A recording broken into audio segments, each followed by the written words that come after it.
Meeting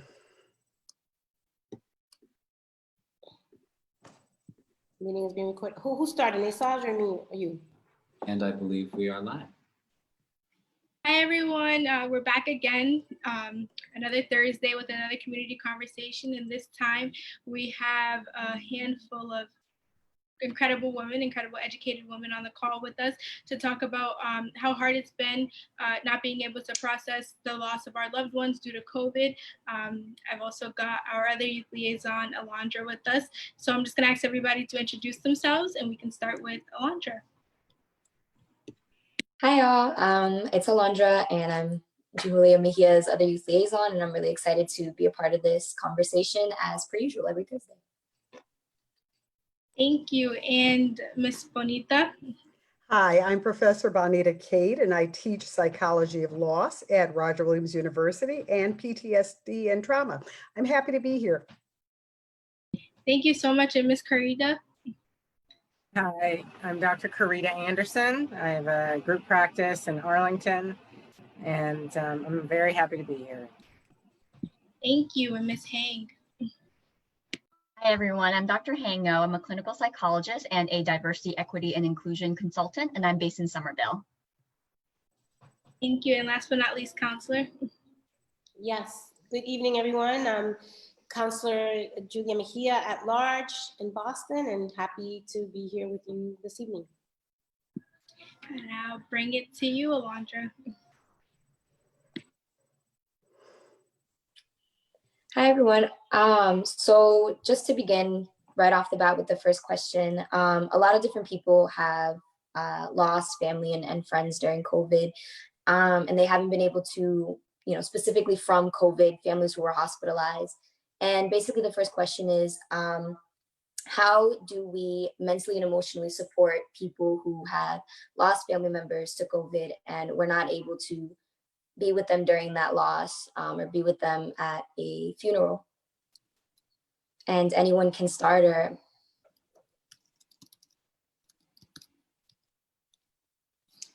I think this is where I feel like, and Alondra will start pushing you all, so she'll call you out unless you raise your hand, but the goal really is for us to have an opportunity to have this conversation with you all. And I know it's the first one, and it's so, we're really getting off the bat and already putting you on the spot, but raise your hand and let us know what's up. Miss Bonita. The funeral, the memorial is sort of the beginning.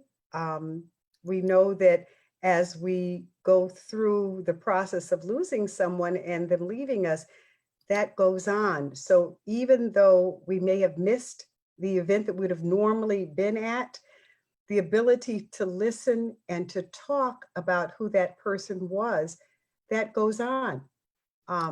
Telephone conversations, connecting on Facebook, telling your story as to who that person was for you helps the healing process. But remember, it is a long process, but sharing loss is one of the things that we do as human beings, and that listening and talking does help, but it's a long process.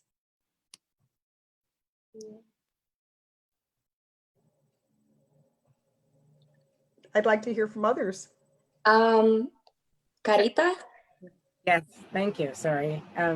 Just to name the fact that this is an unprecedented time in terms of grieving and the memorials that people do, the normal grieving practices. People aren't getting to do that. Being at the bedside of a family member who's dying, you don't get to do that. All the things that allow you to have some process. I mean, every type of death can be traumatic, whether it's completely sudden, whether it's years long, or whether it's months or weeks, whatever it is. But the small things that humans really need, that physical touch, that being able to see and communicate non-verbally, Those things have been, and grieving and experiencing something together have been really taken away. So this is an unprecedented time of grieving. And in addition to the actual loss of life, there is the loss of experience, the loss of what you expected, the loss of your transitional ceremonies like graduation, family holidays, birthdays, all these things. So grief comes from many different events, and they're not the ones that you would bring a casserole over for, right? Like you bring a casserole over because somebody died. You don't bring a casserole over because somebody lost a baby, or because you know, you didn't get to graduate, or you know, something ended before you got to experience it. And so just to keep those in mind, and for people to be gentle with themselves, that the energy is, everybody's energy is low. That's real. That's valid. That's not just out of, you know, why am I feeling like this? It's really, it's real. And so just be gentle with yourself. Yes, I definitely echo both what you were both saying, Carita and Bonita, about all the various losses everyone is experiencing now. And I'm thinking about how, grief, funerals, rituals are all so important for the human experience of making sense of life and death.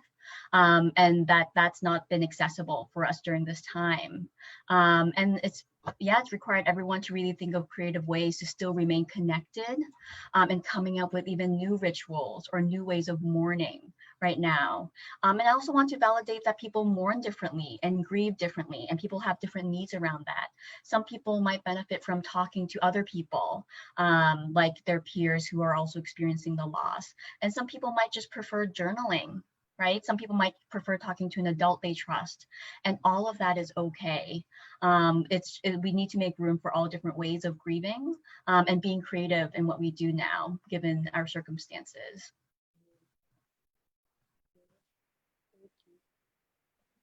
Thank you. And just developing a little bit more on. Oh, I'm sorry. I don't know if you guys can see the people raising their hand function. If you are raising your hand, there's a raise the hand function. Yes. Because sometimes people are utilizing their phones and they can't see the hand. They can't see the person, but I think they can see your hand raised. Mm-hmm. So if you could use your Alondra, can you see that? Can I? Yes, I can. Yeah. I just noticed it. Great. I just wanted to mention that hurt and sadness and grieving looks different. It's not just that they're, right, like Hang said, they're not just different ways to do it, but it looks differently. For some people, they get really angry and irritable. Other people just shut down and get really quiet. Other people go numb, maybe dissociate.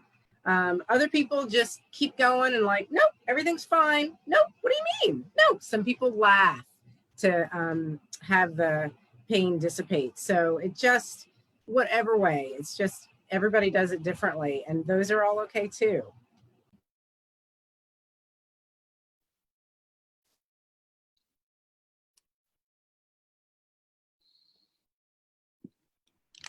Hey, Alondra.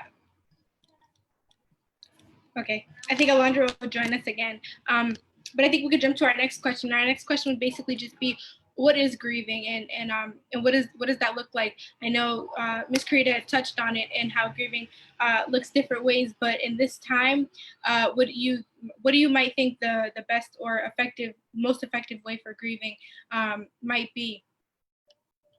And again, we can start with anybody. Yes, Ms. Bonita, please go. I think it's important for people to talk or express themselves. And I said talk or express themselves because we don't all express ourselves the same way. For some people, it might be singing, it might be writing poetry, it might be, as Hong said, reflecting. But I think it's also important to remember that we're going through a time where loss is built upon loss is built upon loss, that there are many things being lost at the same time. And grieving really is profound sadness. It's hurt that something is different, that someone that is important to us is no longer there. I think it's also important that if we don't want to talk about something at a given time, we give ourselves time and wait and communicate however we need to. And I think it's important to ask other people just, how are you doing? And listen to them tell their stories. So I think the flexibility and the loving ourselves, and again, remembering that at so many levels, we're hurting so much as is everyone around us. So it's not like, okay, a month and now you're over with, let's move on to the next thing. That's not the nature of this. This is, as you said, unprecedented. And so any way that you can express anything that feels, for some people, it might be doing exercise, whatever it is that moves it out of your body and you're living with it. But again, sharing the feelings, sharing them with yourself and exploring things. And sometimes journaling, self-writing really, really helps. Sometimes doing something with other people, getting their feedback also helps. So a wide variety of ways. Sometimes writing something to the person who's not there anymore helps you say those things you would have said, you wanted to say. So I think there's a wide variety, and it's important to ask other people, what are you doing with this? You know, how are you feeling? And to listen. And Miss Bonita, I'm glad you brought up that point about sometimes writing to the person that may not be there anymore. And I heard this saying, and it was like, what was it? Sorry, it was that, how do you like take back words that you never said, right? And so I guess what I'm asking everybody, but especially you, Miss Bonita, is if you knew that like you had wanted to say something, but just never was able to. How do you deal with that loss? Because I feel like that's also a loss, knowing that you may not have ended on right terms with somebody, especially during this time now that you really cannot go to a funeral or be around others that are usually there to comfort you. Unfinished business.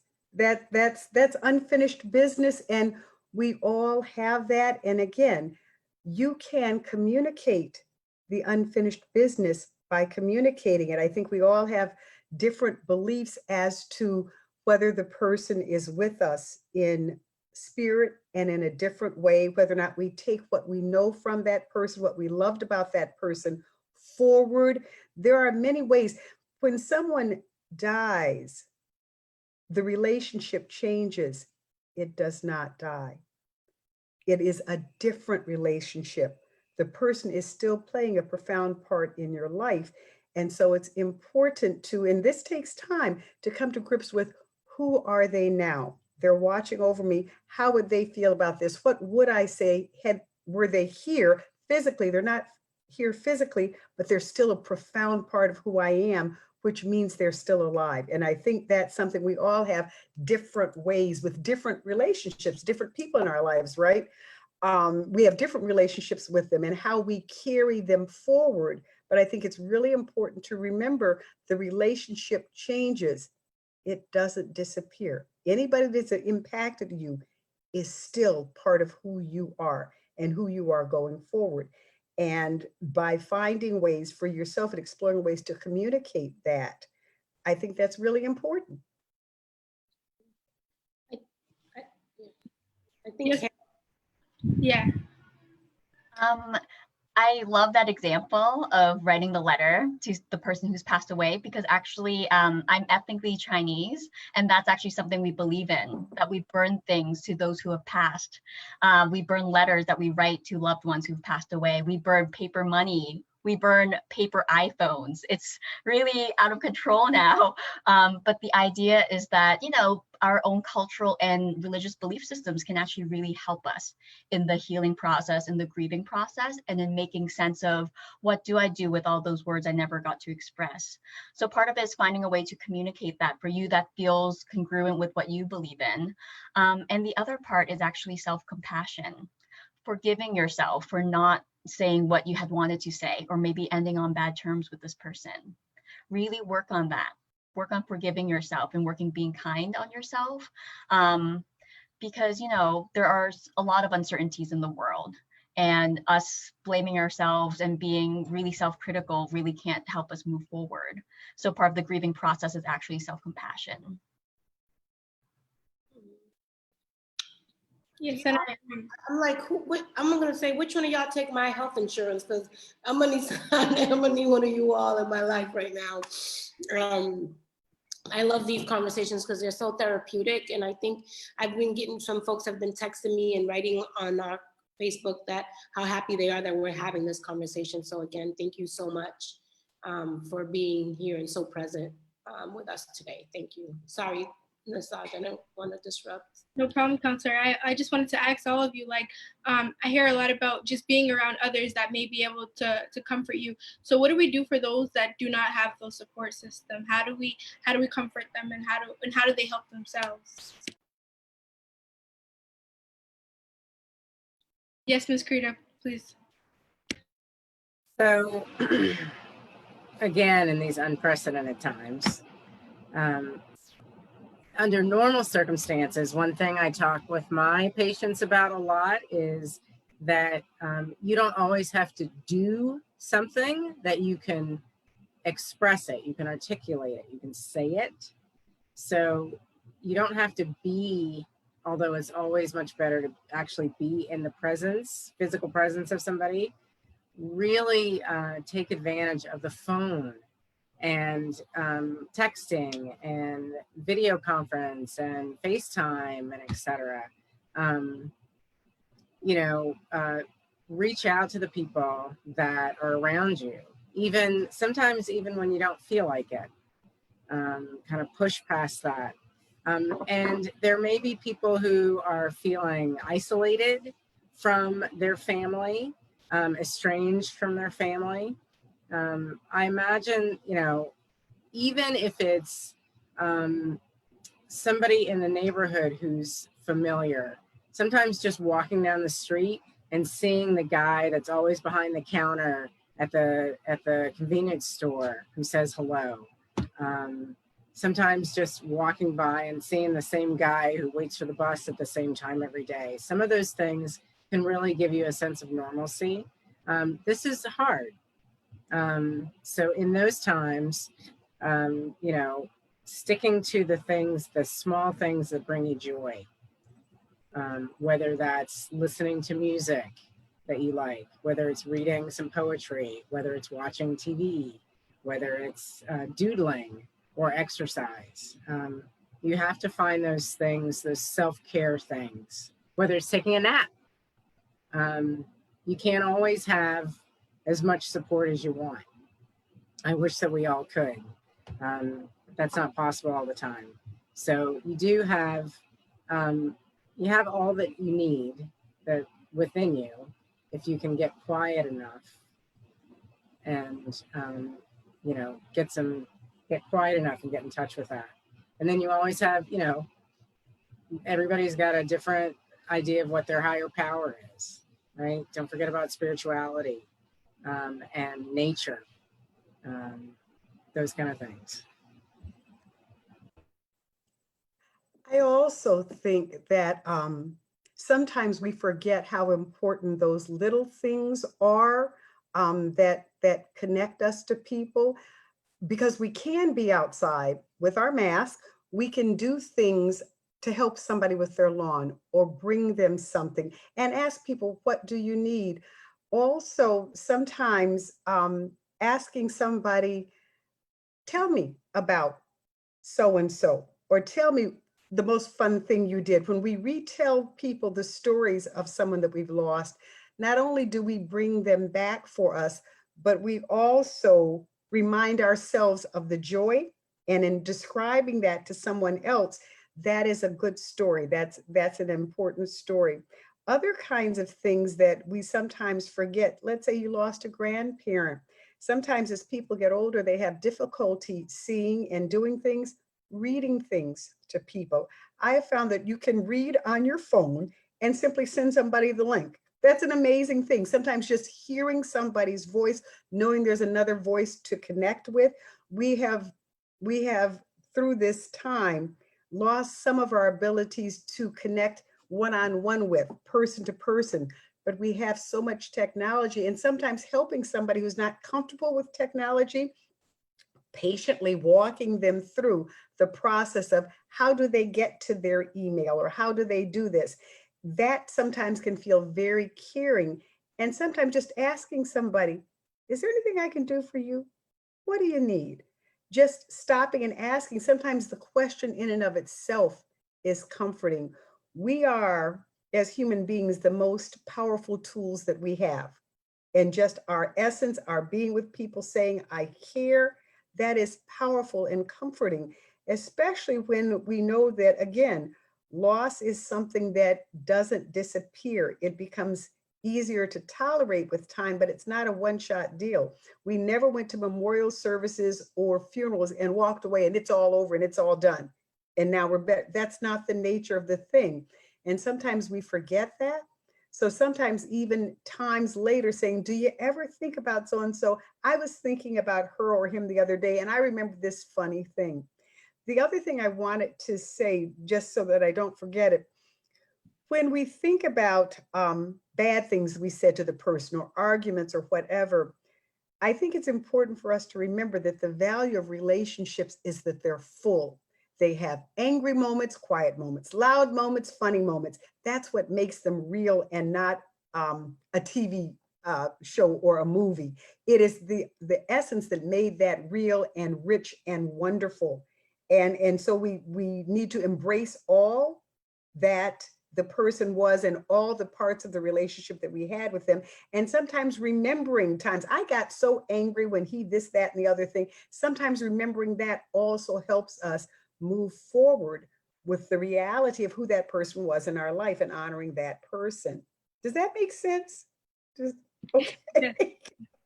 I'm looking at you, I'm just not sure that makes sense. Yeah, I think like while you're speaking, actually, all I can think about is how do we stop those who are kind of blaming themselves, like whether their loved one has passed on from COVID or from another reason. How do we stop one from blaming themselves because of that death, or blaming other people because of it? I think particularly in our society, we forget that regardless of the cause, what makes life so wonderful and so very precious is that it is limited. If we lived forever, it would not be as precious to us. And if it is limited, then people are going to die. We are all going to die, and there's going to be that pain. Therefore, there's no need. Blaming is not realistic and it's not really honest, because it's saying that for me, because I am a religious person of faith, it's for me saying, you think you have the power of God to decide when and where and how someone you're going to be responsible for this person's time ending. So again, I think sometimes it's important for us to remind ourselves, as well as those that we love, blaming to some extent is, it's conceited. You don't really have that control. You can feel sorry. And certainly, for instance, in times where somebody has taken their own life and everybody always says, what didn't I say? What could I have said? What didn't I watch? Mm-hmm. Again, we only have so much control over ourselves some of the time, and over other people never. But what is really helpful is to not spend the time in a useless, non-compassionate, non-helpful manner, and to facilitate what can we do to move forward. So in some ways, blaming is self-serving, okay? And that it elevates the person who's doing the blaming, but it isn't really helping them help themselves or help others. And sometimes humor can you can sort of exaggerate. Oh yeah, and it's rainy day, I guess that's your fault too.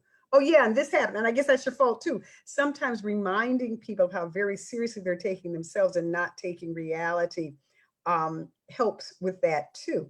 That of course you're sorry, but sorry isn't taking responsibility.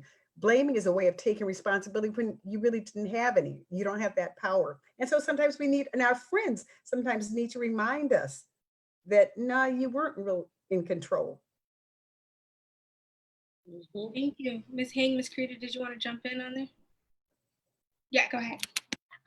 Yes, I'm also thinking about other ways to manage the grief that may come up, because I also feel like blaming is really an expression of anger, because we're feeling powerless and helpless, right? And we want to make sense of, why did this happen to this person? And so once we can actually dig down and realize, wow, all this criticism of other people, or blaming of other people, or blaming of myself is really just my expression of how helpless and powerless I feel. And that is all grief, right? So having the opportunity to actually talk about that, make sense of that, and know that you're not alone in that. You had asked a question of like, well, if people don't have the social support, how can they work through the grief? I would also recommend really like any grief support groups, right? Where other people are experiencing similar feelings, maybe very different circumstances, but knowing that you're not alone in it can also feel really healing. And for some people, even reading books about grief or reading about other people's experiences of grief can also help them. Yes, Ms. Carita, please go. And given that there is so much technology around, you can find grieving groups online, right? Like you can find material on other people that have been through grief online. There's so much that you can access these days. And the piece about sitting with the powerlessness is real. Anger is not a primary emotion. Anger and frustration are not primary emotions. They are emotions that help us manage feeling vulnerable in some way, whether that's lonely or afraid or powerless or, sad or what have you. Anger is a way for us to feel some agency, right? When you're angry, you don't have any space to feel lonely or sad or powerless. So when you encounter, people who are blaming themselves for something like that, or blaming somebody else, see if you can just sit with them and acknowledge, like, yeah, you really wish you could have done something. That makes so much sense to me, that if you had the power to make this, keep this from happening, that you would have done anything in your power. That makes a lot of sense to me. And see if you can give some space for that person to sit with that a little bit more. And so I kind of just want to talk about, a lot of people have fallen into a deep depression because of these unprecedented times, and it's due to the loss of the family members from COVID or from other reasons. And a big thing that I always hear is like, hurt people. So how do we keep everybody in our community safe, physically, mentally, and emotionally? I think it's important to stay connected. That is, to take the initiative and check on people, and then just be there to listen. Sometimes we're afraid when we connect with people, we won't know the right thing to say. And so we sort of avoid that. I think it's very important to, if you think somebody is falling into depression, first of all, connect with them. And second of all, see if you can partner with them to perhaps get them to a professional. And I mean, get them to one. These days now, because of the virus, there is a lot of telehealth and a lot of opportunities to connect with people online. Partner with somebody, buddy with somebody, and be real honest with them. I'm really concerned about you, and I'm not going to let you off the phone until you and I agree on a plan of action here, because I'm going to worry about you. And just really encourage the person to lean on you to get to perhaps a professional if you see them cycling down, and let them know what you see and let them know you're paying attention. But also, again, help them find resources if you feel that they're getting to a serious point. You need to share that information. That's okay, because you're doing that out of caring. You're not doing that to abuse somebody's confidentiality or somebody's trust in you. You're doing that because you care. And I think one of our problems, or one of our things that's true for us, is we're not used to this amount of hurting. We're not used to not being able to fix something quickly and moving on to the next thing. So it's very difficult to sit with discomfort, even when it's normal and okay. And I think we need to recognize that, yeah, this feels yucky. And, you know, that I guess is okay. And how do we sit with that? And so your listening is very, very important. And sometimes people, when they're grieving in particular, need to tell the same story over and over and over and over again. And that's normal because they are sort of talking themselves into making it be okay, telling that story again. So being a friend is not necessarily having the answers, it's listening and letting them know, I hear you, I hear you, I hear you. Yeah, I think I want to hear from the others now, but one other quick thing. You mentioned primary emotion. I wanted to ask you, does primary emotion mean that it's really a cover for something else? Is that what you mean by anger is not a primary emotion? It may be the emotion I'm comfortable with, but it really may be covering my fear, something much more basic. Is that what you meant by that? That's important. We tend to go to the emotion we're comfortable feeling, and it's to cover what we're not so comfortable feeling. Could I ask a question to that, Naesoj, just to kind of follow up on that button before we move on to the next question? I'm going to give you an example of what we've been experiencing here in Boston, and I think across the state, and maybe even in Rhode Island, is the issue of fireworks. Fireworks have been popping off left and right at all hours of the night, and there's been some discussions about how do we address this in a way that doesn't call 911 and doesn't further, agitate. So we've created a community-centered approach to dealing with that issue. But through our discussion, and that whole neighbor-to-neighbor kind of mentality, thinking what we've been hearing and learning is that, a lot of young people who are experiencing loss of loved ones, loss of their friends who have been lost, due to gun violence and to the streets, are utilizing the fireworks as a way to release that untreated trauma or that untreated grief. And the fireworks have become their way of just literally exploding, for lack of better ways of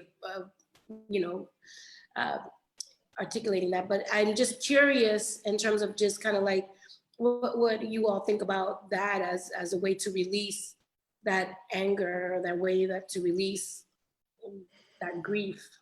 Just any thoughts, and what are you hearing, and if anything deals with the mental wellness component of it? I'm just curious. Right. Just a really quick story. And then we'll go to Miss Carita, because I know she had her hand up too. Okay, well, let's hear from her first. Why don't you go first? Thank you. I was just going to say that the kids that are setting off the fireworks are likely really just not feeling seen. They are not feeling understood. Very often the frustration that they're feeling, that's covering up the powerlessness and the sadness, leaves them feeling restless, right? And they can't go to the park and play basketball. They can't go and, whatever they do, ride bikes or whatever, they can't get it physically out.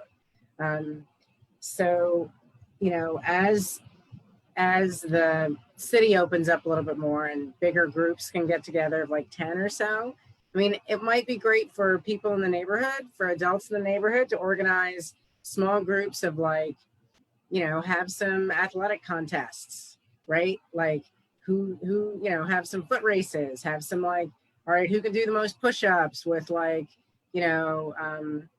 burpees, stuff like that. And just to have some small groups to just shoot the breeze, and to give some, drop in some little tips about like, yeah, what would you do for a friend if they were experiencing XYZ, right? Like when you, like displacement, we call it. Asking for their advice. Like if you knew a friend who was experiencing this, what kind of advice would you give them? and people start talking about themselves in those situations. But it is very challenging when the adults are also taxed and the adults aren't fully able to be present, and the normal structure of everyday life is not present. So it makes sense to me, and it is going to call for like a community response. Yeah, thank you for that, Ms. Bonita. I was just going to say, because I'm a klutz, I'm not very athletic at all, but I do like to scream and I do like to shout. And for me, that gets a lot out. And do you remember in Italy, at one point, people were coming out on their banisters and singing in support of the health workers? I think also encouraging people when they're distancing outside to stomp, to hit garbage cans, to scream, to come up with some kind of stepping dance that just something physical that they can do, distance together, but have a whole block do it. I think physicality and using our voices is really, really powerful, and it gets energy out. And the example I was going to give, I lost a son, and one of the things that I would find myself doing after I was involved in some play rehearsals, I would find myself pounding, beating up my steering wheel in my car. I'd be sitting in a park, just pounding, and it would just come out of the blue. But it was just anger. But the physicality of that, letting that anger, feeling that anger, not hurting anybody else, not breaking my car, but just feeling and letting that anger wash through me, felt wonderful. And sometimes I think screaming does the same things, but finding a place to do it. So I think people can be as loud as any firework. And if you get enough people shouting from their porches or whatever, I think that could be very powerful and very freeing. And also a way of saying our anger is okay. We're frustrated. We can't undo this. Sometimes recognizing that and sharing that reality is a good thing to do, because then you can move to the next step. Just an idea. And I would encourage young people, you come up with ideas. You're much more creative than I am. Thank you. Ms. Hang, you had your hand up too, right? Thank you. Yes, I was also thinking about what would be great is free, culturally competent, social justice oriented therapy for everybody, right? Like, wouldn't that be the ideal world? That there are community centers offering free mental health services, so young people can find ways to make sense of, like, why do I feel this pent up energy? Why do I feel this pent up anger, right? And why do I need to express it this way? But before that happens, I'm loving all the ideas so far about, just finding ways for young people to just get some of the energy out, but in positive ways, right? Play basketball, have like community, basketball games, whatever it might be. Because it's been what, 3 to 4 months now of this quarantine. I've lost count. Of course, who doesn't have pent up energy, right? And young people are still figuring out how to manage impulsivity. They're still trying to manage their feelings, that they need a lot more scaffolding and support in this process and finding positive ways to cope. Yeah. Thank you for that. I feel like the mental wellness piece usually gets left out of these conversations, and young people and even adults are also doing the fireworks. We can't just say it's young people. We know that there are like 30-year-olds and 40-year-olds out here popping out too. So want to be real that it's not just youth. That is also, I think, something that young people, that sense of always taking responsibility for everything is real for our youth. And we need to recognize that our young people are dealing with the world that we have provided for them. And adults, we need to take responsibility for that and hold ourselves accountable to that chaos in many ways. But I'm sorry, I'm gonna kick it back to Alondra. I haven't heard much from you, and just wondering, what you're thinking, how's this marinating for you? Thank you. I'm so sorry. My Wi-Fi is just like going crazy, and I'm not able to engage the way that I would want to. This is very frustrating, but just hearing the different discussions going on, I began to think about my own experiences with grief, you know, outside of quarantine, within quarantine. And someone had mentioned before that grief is a process and loss that doesn't necessarily, it's not like a one and done factor. You repeat it.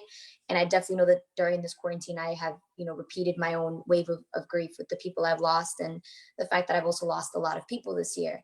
And a question that came to my mind when I was thinking about youth and you know, when the counselor brought up that idea of youth, you know, maybe releasing through the fireworks. I know some people who, upon struggling with their mental health and with depression, have attempted suicide, have ended up in mental hospitals, have been sent to the hospital. And, you know, obviously with COVID, it's a little bit different because there's a lot more distancing, and I don't know how it works, but I'm sure that maybe some group activities they had with youth in the mental hospitals, they're not going to do that anymore. So as someone who knows someone who went through that situation, and thinking about it from the perspective of a friend, but maybe other people going through that similar situation, how do family, friends, other youth, how do we basically provide support to people who are really having withdrawals and struggling with their mental health, or maybe repeating stages of grief in their life, and specifically people who are self-sabotaging, because I'm seeing a lot of people who have synced into this negativity to the point that it's so difficult to talk to them and show them a silver lining. And it's like you want to honor their feelings, but at the same time, you also don't want to entertain their mind to the point that they sink. So I guess how, you know, from a clinical perspective, how do we, what kind of advice would you give to family and friends who are dealing with someone who is having these withdrawals, having these relapses, and is self-sabotaging at the same time? Ms. Carita? The suicidal behavior is a really tough and at times controversial issue. There are differing ideas on whether how preventable suicidality is. There are lots of different ideas about that, and depending on which angle you come from, you'll get different answers. What we do know about depression is that there are lots of different types of depression. Some of them are purely biological, and some of them are environmental. And sometimes, you know, the average layperson can't tell without, you know, a professional doing an evaluation. Some of the things that we do know that help are early sunlight in the morning, getting out in the sunlight. It's not just enough to sit in front of a regular lamp. Like actually, even if you can just get the person by a window with some light, that's brighter than any lamp you're going to get, right? You know, you can buy the full spectrum UV lamps, but you know, most people aren't going to go out and get those. Exercise, physical activity is absolutely critical. There have been studies that have shown that people that are on a regular exercise regimen end up in the same place as people who were on medication. So if you can encourage the person, and walking is fine. You don't have to like work up a sweat. You know, walking, you can totally get your heart rate up, and you don't, you know, that's fine. Just keep it up, even 20 minutes, right? And just a little, you know, talking, just a little, and sitting with them if they don't want to talk. You know, often if you're in a conversation with somebody and they're not saying anything, you're kind of like, oh, okay, well, I guess we don't have anything to talk about. See you later. See if you can just sit and just be. And even though you might be anxious, like, oh my God, we're not talking, we're not saying anything. It's okay. Nobody's head is going to pop off if you sit there for a while and don't say anything. That is totally okay. Yeah, so those are some of the ideas that I have about kind of trying to support people who are really, really struggling. And, you know, if they could do it differently, they would. But there are parts of their brain that are working that are getting in the way of them being able to think about it differently. Yeah, Ms. Hank. Yeah, I mean, Alondra, you're also asking about, you know, you don't want to put ideas in their heads if they're feeling really depressed. And the thing is, if they're already thinking of hurting themselves, you asking them is not going to suddenly spark the inspiration for them to hurt themselves. If you're really concerned, you have to ask, you know, or just to say, I'm really worried about you. I'm worried that you might hurt yourself. Are you thinking about that? And that is the opportunity for them to be able to say, I think I might be. And that's when you say, okay, let's go to the hospital together. Let's go talk to your parents together. It's the role there is for you to help them find the professional help that they need to help manage those severe depressive symptoms, because it's beyond what you can do. And you shouldn't take it on yourself to take on that role, because you can't, right? The most supportive thing you can do is getting them the help that they need, or providing them with resources, right? The National Suicide Prevention Hotline, they actually have a texting thing that you can actually do. So you can text with, you know, these counselors to talk, or even like do the phone call, and providing those resources would already be very supportive.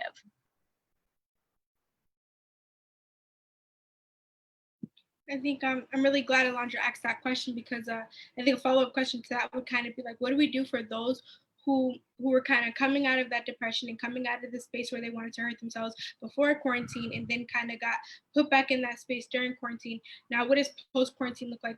Are they going to be right where they was before quarantine? Are they going to have to start that process all over again? What is that going to look like? Yeah, Miss Bonita. I don't think you can necessarily predict that. I think that's going to be person specific. I think if you have already had this experience with someone and you're concerned, you need to pay attention and make sure the people in their lives are paying attention. But people react differently. And sometimes you think you know how someone is going to react, and they don't react that way at all. And sometimes people may be a little sensitive about people hovering over them. So I think you need to be attentive, but not necessarily assume the worst, if you will, because some people may surprise you in terms of what new coping skills they may or may not have developed. Certainly, if you are aware that they have been on medication or doing other kinds of support services before they were quarantined, you should certainly encourage them to continue those things that were helpful to them in stabilizing them, you know. And if you have an open enough relationship where they will talk to you, I think it's okay to talk and to ask questions and to say, I'm concerned, I'm worried, I'm wondering, but be open. You know, that's the wonderful thing about having a friendship, that you can ask them questions you would not ask a stranger, and they know where you're coming from, that you're coming from a place of love and concern. Miss, anyone else wanted to say something in regards to that question that Naesoj had? Because I was going to say something that came from Facebook, which came earlier, and I'm not even sure if they're still here. So I just wanted to get, if they are here, I would love for them to hear your response to it.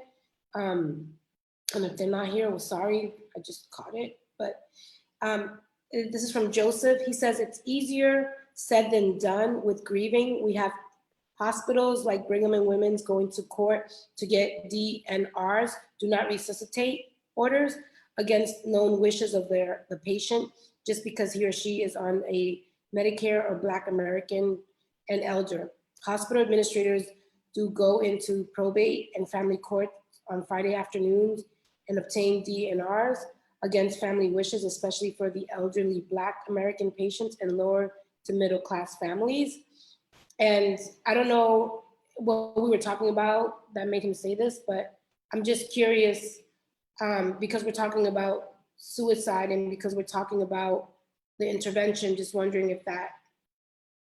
if, you know, just asking someone, are you thinking about it? If they are thinking about it, would you have the I'm going to assume you would have the responsibility, whether you're a mandated reporter or not, to get that person help, right? Yes. And how do you do that, Ms. Heng? To clarify about what we're mandated to report, right? So if someone does say that they're seriously thinking of hurting themselves, and they have intent and they have a plan, then those are the times when, yeah, we might have to bring them to the ER, report, or like get them in the hospital in some way.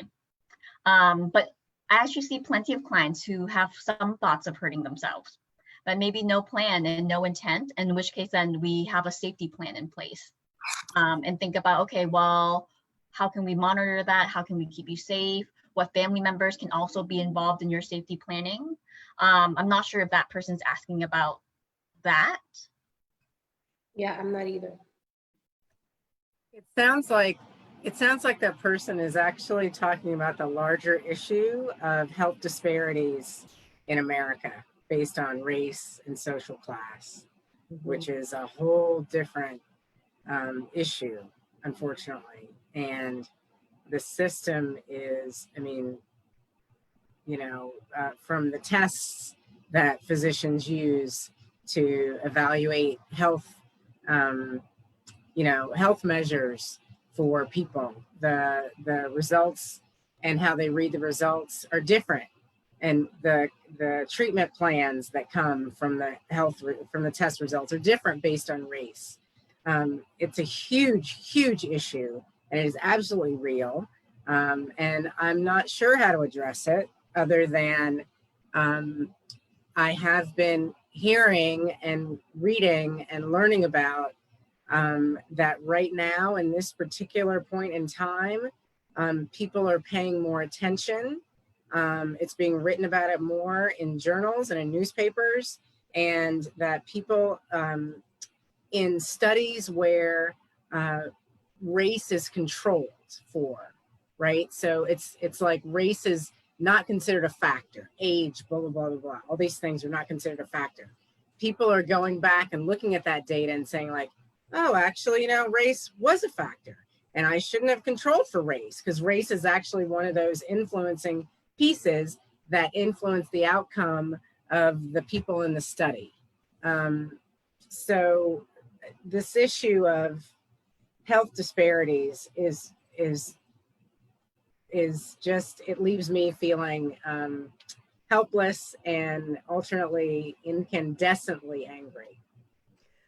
The other thing is, I think it's really important for us to remember, if you're not at the table, you're not making the decisions.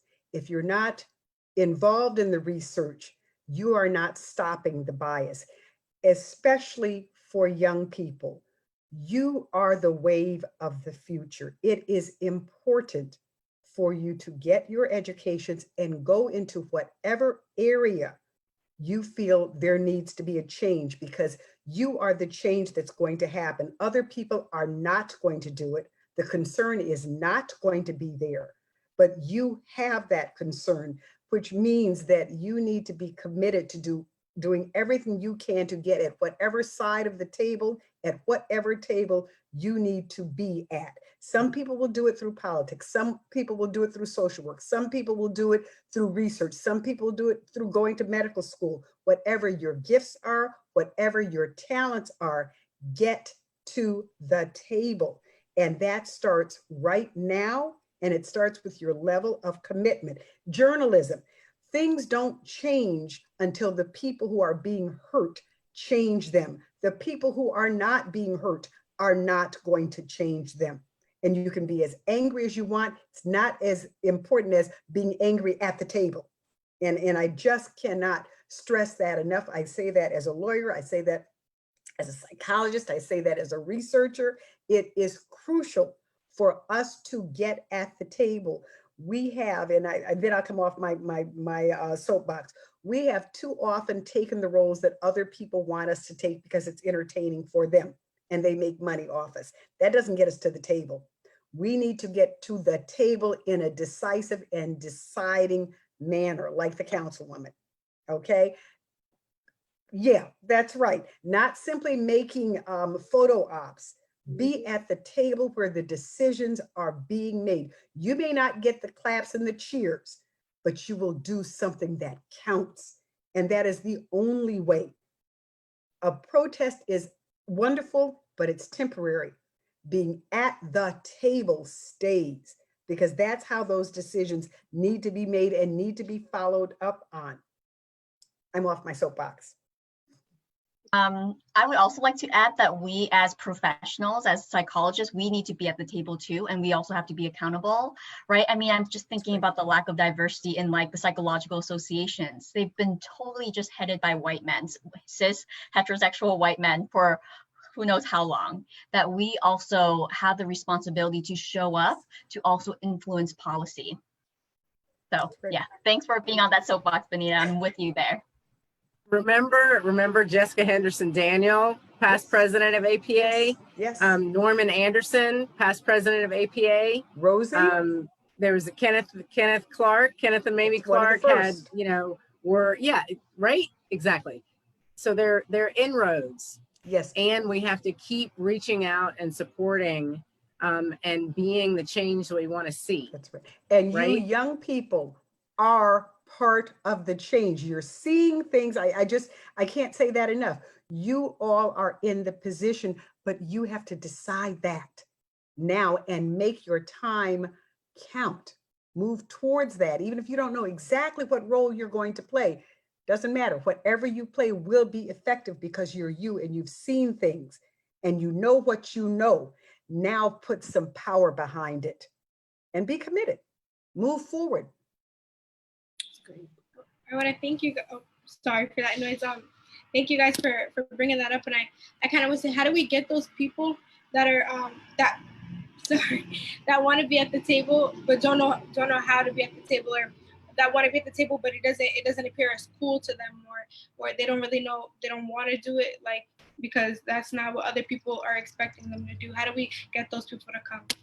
I think you bring up a really, really good point. They don't want to do it because other people don't want them to do it or don't think it's cool or whatever.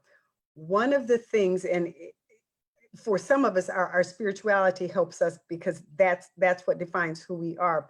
One of the things that I think it's very difficult to do is to say, I define what's important to me, and it's not because of how many people cheer me, clap me, pat me on the back, or praise me, because those are ultimate. People do that for their convenience because it makes them money, it entertains them, whatever.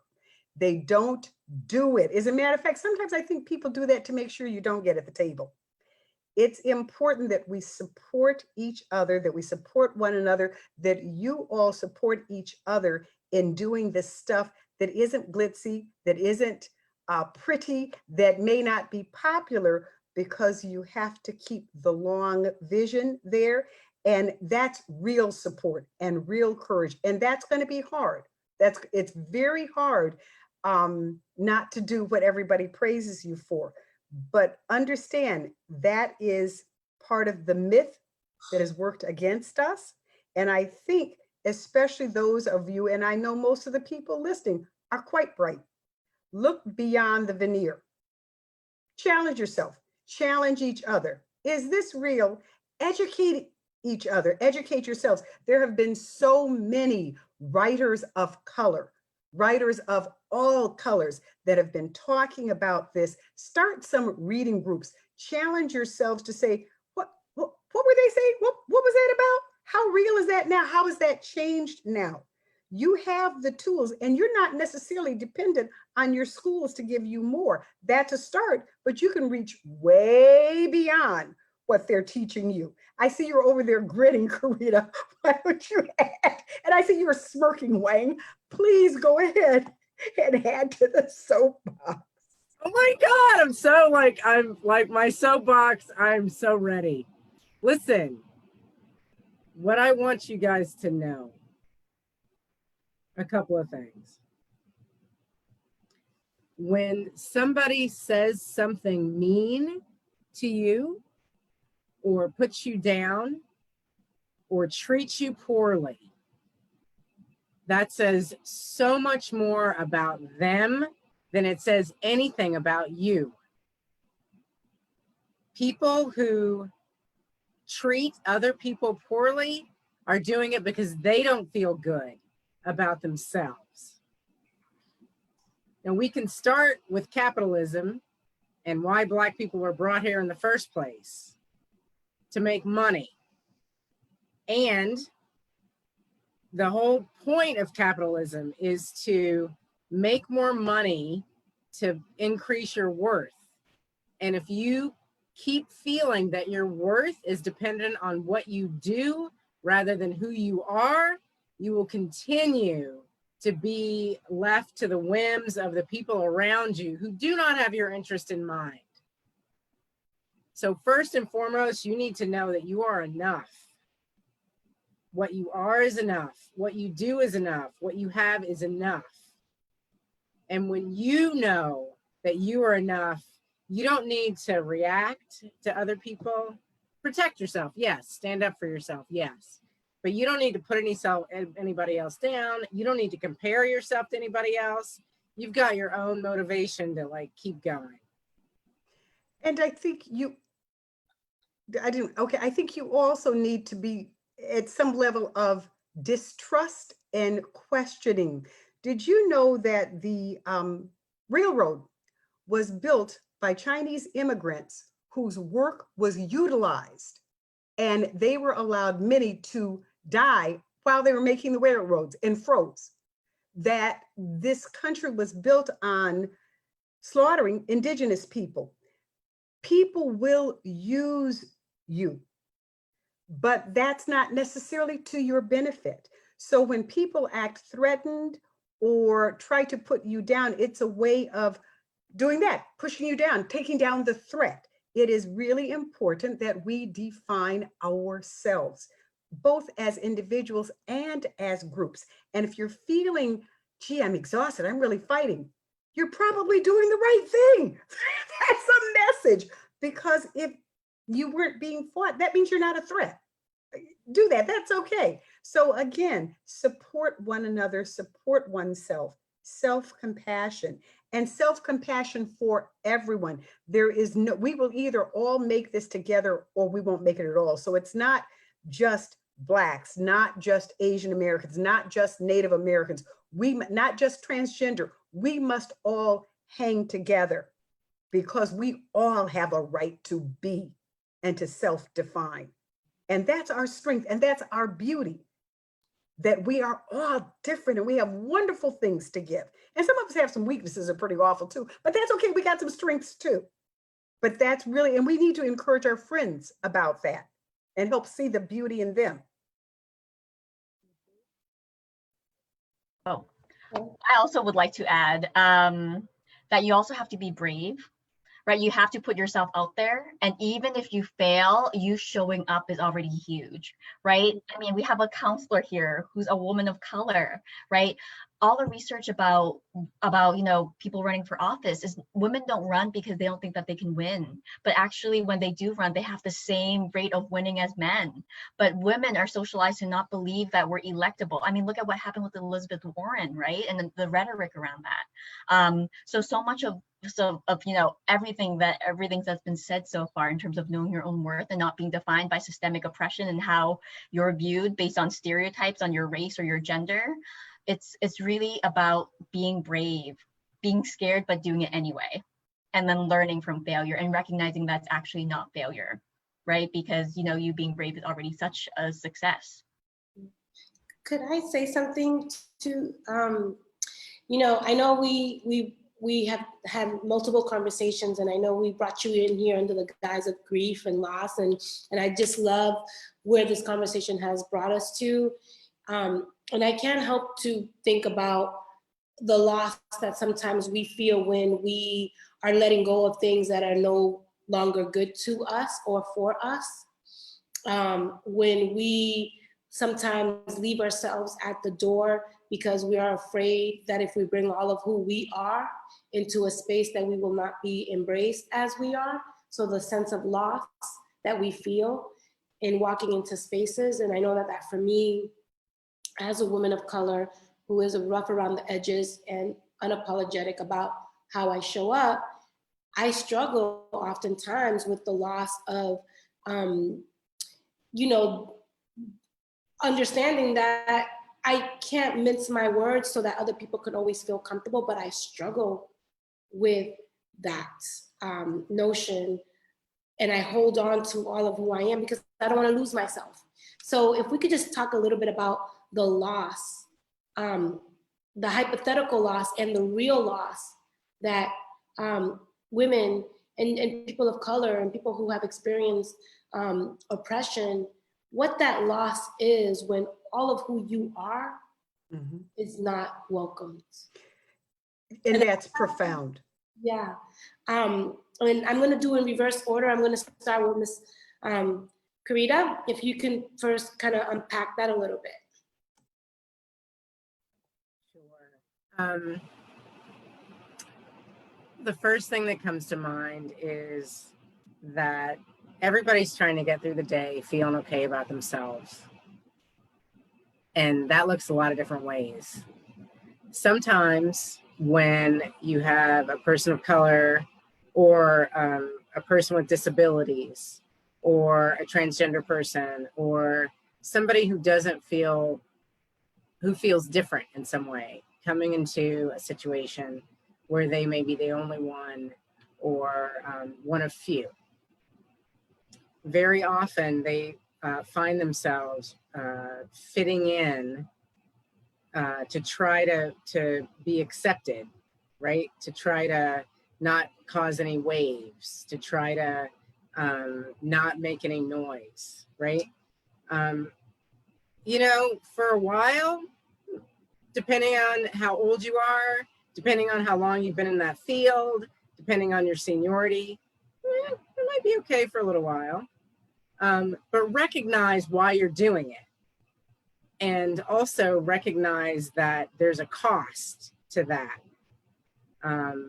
that you are leaving part of yourself behind. So reach out, find your network, go to the people that love you and really think about, how long do I want to do this? And how can I begin to show up in ways that are true to me without exaggerating it in order to make myself feel better, right? Because again, there are a lot of different ways that people are just trying to feel okay. And sometimes that looks like acting out or, you know, exaggerating or what have you. Thank you. So pay attention to that and seek it. With the internet now, you can reach out to people of color in every field possible. So if you are working in a place, say, or show up in a place where you're the only one, do some searches, do some web searches and reach out. And I guarantee you that you're going to get some responses back like, hey, what do you need? I was where you are one, you know, at one time. What do you need? What can I help you? Let me talk to you. Let me mentor you. Let me talk about, you know, how for you to navigate safely in those arenas. Thank you for that. I'm going to go to Hang. Change is hard, right? Even if it's good change.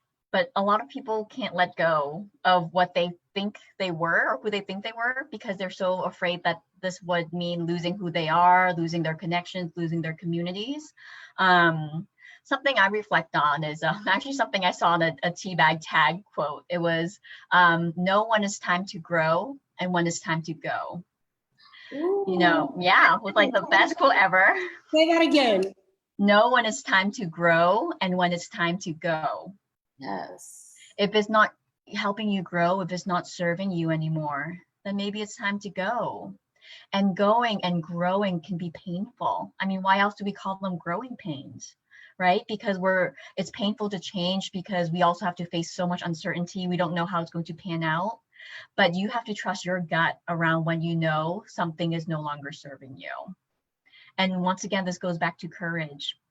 This goes back to the courage to make a change, to try something different with hopes that like things will be better. And I have to say 100% of the time when I see people make the steps towards change, things are better than they were. Thank you. Thank you for that. Ms. Bonita. Can I say something really quickly? Yes. I have a little sign on my wall, my inspiration wall, that says, reminds me every day to take ownership of your fear so that you can mold the outcome to suit your needs. Yes. Say that one more time. Say that one more time. Take ownership of your fear so you can mold the outcome to suit your needs. Right? When you are feeling afraid, keep moving. Like, move through that. That's not a reason to stop. And that could also be connected to when you're dealing with grief and loss. It's that fear of, you know, being by yourself, if it was a loved one or a parent, getting over that fear is part of that process. So yeah, thank you for that. Ms. Bonita.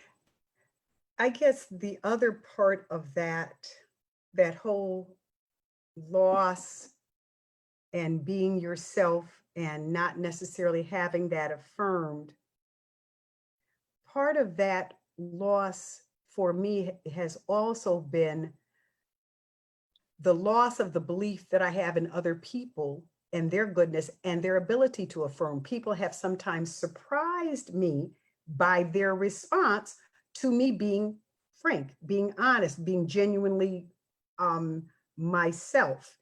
And I say part of the loss is my loss. It's also my disappointment with other people and having to realistically redefine who other people are and accept that disappointment. And that sometimes is also painful, because that's one of those times where you grow up and you see the world as it is and you don't like it. And the loss of the myth is very painful. And that's an ongoing thing. And I think as you become more threatening, you get more rejection. And I think it is great to find support. Sometimes there is not, or those that you thought supported you aren't really on your side in the way that you thought they would be. And again, I think sometimes you need to go back to your center, whatever that is. For some people, it is faith. For some people, it is family. For some people, it is actually no one but themselves. And I think sometimes you need to build on that through mindfulness and other kinds of things, where you really need to recenter, because suppose it comes down to you are really your only support. And there may be times where that is actually the reality. Sometimes that you can do more with than you think you can, but you've never really tested it, because sometimes that's the most important core, and you're really the only person who knows what that self-definition is. And really carefully ascertaining for yourself, is this a time where if I don't take the initiative and do something, I'm going to feel worse about myself? Or is this a time doing something is going to cost me too much? Or is this a time I need to leave? And if I stay, what does that mean? So actively finding those supports, but being honest about what supports are genuinely there. And that's different for every person in every situation. And it is a moving thing. So I think you also need to give yourself the permission to be in one place right now, in a different place next week, in a different place in a year from now, depending on what is, and growing from that. But it is absolutely a moving target. And it is loss. Growing is painful, and growing and transitioning is always about losing the comfort of what was before. And it's not voluntary. It's a loss. And most losses aren't voluntary, you know, and that also is part of it. But you really do need to learn and to process and to grow with pain, and some comfort with discomfort, and deciding your own limits of that. Thank you. Thank you for that. Thank you so much. Counselor, did you have any more questions? No, not at all. I think I use this for my own therapy session tonight, ladies. Thank you so much. Alondra, did you have any questions? No, I didn't have any. It was just more of a compliment before I forget to say it. Just being in this conversation and listening to all of these different things have really, it's very empowering, to say the least. These are a lot of the things that go through my mind, and I guess hearing, you know, people who are older than me also repeat that is very encouraging, to say the least. I think oftentimes as youth, you know, we feel like many times we can't trust sometimes the voice of people who are older than us, and that's something that I've heard amongst other youth. And I know that sometimes we tell ourselves to get strength from ourselves, but there's still a lot of value in hearing and listening to what other people have to say, especially older people, because they're not everyone is looking down on us. So this is just really encouraging, and I've just been taking all of this in, and I can't even think of questions because, like the counselor said, I'm kind of using this as my own little therapy too. Yes, I just want to thank all of you guys so much. I think this is one of our first calls where you guys basically ran it by yourselves. We didn't even have to step in too much. So I just want to thank you so much for that. Everything you said was, again, so therapeutic and so great. And it's great to have a bunch of educated women on this call. I think it's very inspiring for all the young people that watch our calls. And everything that you said was definitely factual. And so one thing we like to do when we close out our shows is leave the viewers with a piece of advice. So I guess we could go around in the circle and kind of do that. And I can start with Miss Hang, if you're okay with that. Sure. My advice is be brave. Thank you so much, Miss Carita. My advice is to choose love over fear. Thank you, Miss Bonita. My advice is to love yourself and know why you deserve that love. Know why you are wonderful and beautifully created. Thank you so much, Alondra. Ditto to everything that was said.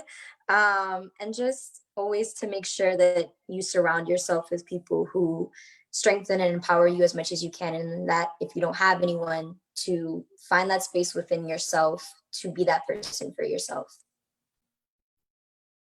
Thank you. And counselor? Yeah, I would just say know when to step to the side and let others lead and step into your own power and let that little light of yours shine. Thank you so much again. Well, it looks like we're ended a little early, but if you don't have anything else to say, counselor, I think we're pretty much good for today. Yeah, no, thank you again for joining us tonight. We have, I would have to say is that I'm looking to see if I have any other comments on Facebook really quick. Must be too much. Or is this the time I need to leave? I get some thumbs up. If I stay, what does that mean? Oh my so God. Actively finding those supports, but being honest. You muted yourself, counselor.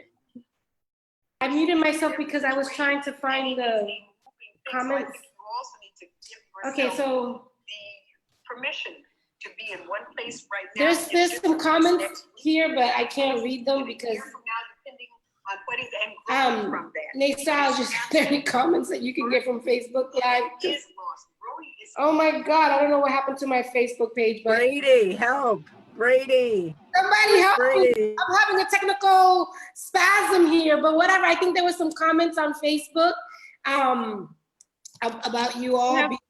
We have one from Joseph, and they said, he said, Blacks and Browns are treated differently, or rather much worse. There have been so many complaints filled with Mass Department of Public Health and Joint Commissions in DC. So I think he might have been just agreeing with the existing conversation. Yeah. Then he also said, don't forget doctors telling people to turn off the ventilator is a racist plan. It is racist plan.